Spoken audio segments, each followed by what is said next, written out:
Yes.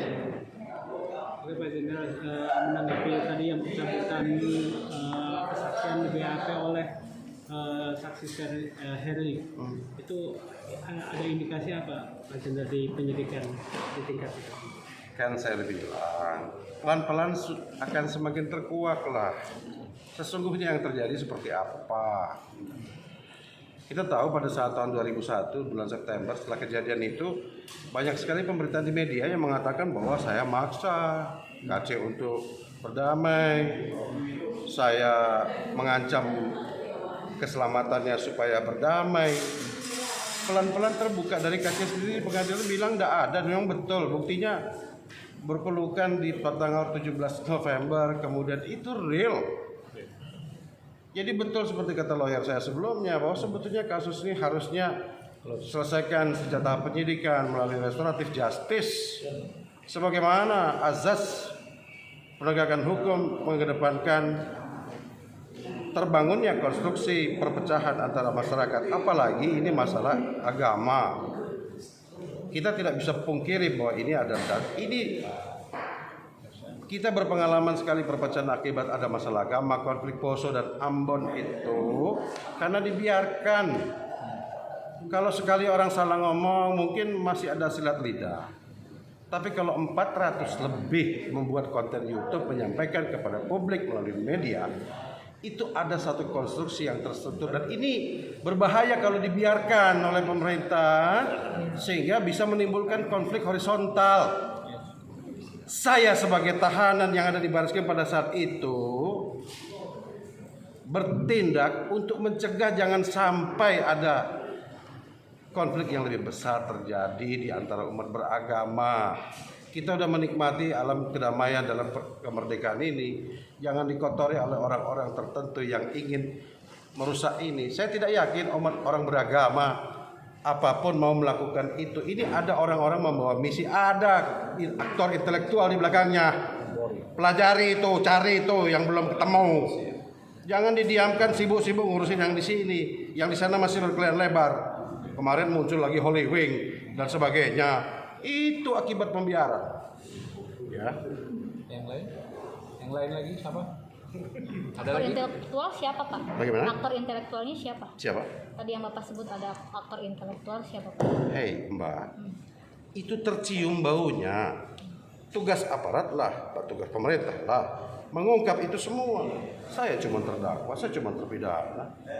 Kecuali mau melibatkan saya lagi, saya siap mencari, membawa Saifuddin Ibrahim kembali pun saya siap.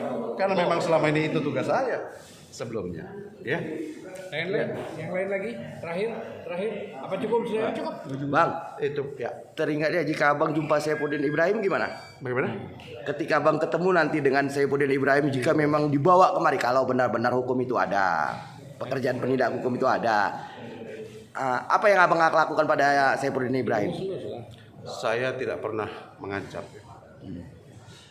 Apa yang saya katakan saya lakukan. Minggu lalu saya bilang saya siapkan martabak khusus pakai telur. Saya siapin martabak buat dia makan. Martabak beneran ya? Bukan pempek. Nyusul. Jadi begitulah. Kita jangan lagi ada penistaan agama lah. Kita nyaman hidup damai ini. Kalau ada konstruksi yang mau mengatur seperti begitu, ini adalah warning bagi mereka. Jangan lagi ada yang melakukan itu. Ya. Pak, kalau soal kunci tadi sempat dibahas terus sama JPU, itu sebenarnya apa sih Pak? Kunci? Iya, Kunci apa? background kunci yang gembok. Kenapa? Ya itu ada apa gitu maksudnya? Saya tidak tahu kenapa dipermasalahkan itu, karena itu kunci itu pengadaan dari Bareskrim dan sudah ada di rutan Bareskrim. Tidak ada mungkin kita bisa membawa serta kunci dan barang-barang berbahaya ke dalam rutan. Itu dilarang. Petugas rutan Bareskrim sudah benar dalam melaksanakan tugasnya, termasuk HP apa itu. Itu satu persatu keterangan KC yang berlebih-lebih dilebih-lebihkan terhadap saya selama ini nampaknya digiring oleh orang-orang dalang di belakangnya untuk menyudutkan saya. Kenapa saya? Karena saya berharga di mata mereka. Kenapa bukan yang lain? Kenapa? Mereka pengen seimbangkan saya dengan KC. Karena saya yang paling berharga bagi mereka. Mereka pengen masukkan, kejebloskan begitu. Tapi satu persatu fakta Allah berkata, Allah tunjukkan di persidangan. Ya. Ya, saya terima kasih kepada umat muslim, ya baik yang mendukung maupun yang diam. Karena muslim juga. ya, karena memang kita harus bijak sebagai umat muslim menyikapi hal begitu. Ya. Yang saya lakukan itu salah saya, itu emosional saya, dan saya sudah bertanggung jawabkan di persidangan ini. Jadi itu jihad saya. Terima kasih ada yang mengulas masalah jihad. Bagi di mata saya jihad bukan maksudnya untuk menggulingkan pemerintah atau segala macam. No, itu adalah pembelaan murniku kepada akidahku, kepada Rasulullah dan kepada agama. Siapapun akan berontak dan marah apabila itu dihina, dinista. Siapapun, kita sayang sama anak kita, orang tua kita, dinista kita akan lawan, tidak diam. Apalagi ini. Salahkah saya melakukan itu? Tidak. Insya Allah. Tidak salah. Mungkin closing terakhir. statement dari Tanya soal kesaksian palsu kemarin soal masalah agama, itu kelanjutannya gimana? Apakah memang akan dipolisikan kembali atau gimana? Kemarin kan baru akan dia akan dilanjutkan ke. Baik. Saya akan melihat bagaimana reaksi pendukung-pendukung KC. Ya. Kalau pendukung KC masih terus berkomentar yang aneh-aneh, yang membabi buta, Anda akan lihat, saya juga bisa melakukan hal yang sama secara hukum, secara beriman. Berarti masih dikaji ya, Pak? Iya. Jadi gini deh, itu kan dalam posisi kapasitas Pak Napoleon sebagai terdakwa. Tapi atas peristiwa pidana itu tidak hanya Pak Napoleon Bonaparte yang melihat, kawan-kawan rekan wartawan juga melihat, pengunjung juga melihat, hakim melihat, lawyer juga melihat, jaksa juga melihat dan mendengar bahwa apa yang dikemukakan oleh saudara Kici itu di muka pengadilan patut diduga keras mengandung kebohongan. Terbukti. Kenapa dia? Karena dia menyatakan agamanya adalah baru keluar dari Islam itu setelah polis di pengadilan Ciamis. Kita dapat membuktikan bahwa melalui YouTube dan video-videonya jauh sebelumnya itu dia sudah dibaptis. 2011. Tidak hanya itu sebenarnya, tidak hanya itu bahwa memberikan keterangan palsu dan keterangan bohong di muka pengadilan itu. Rangkaian keterangan-keterangan sebagian besar juga yang dikemukakan Kici itu bertolak belakang 180 derajat dengan keterangan saksi-saksi yang lain. Kici menyatakan bahwa Pak Napoleon memukul, Kici menyatakan Pak Napoleon memasukkan tadi, ya kan, buka mulut dan lain sebagainya, itu bertentangan semua.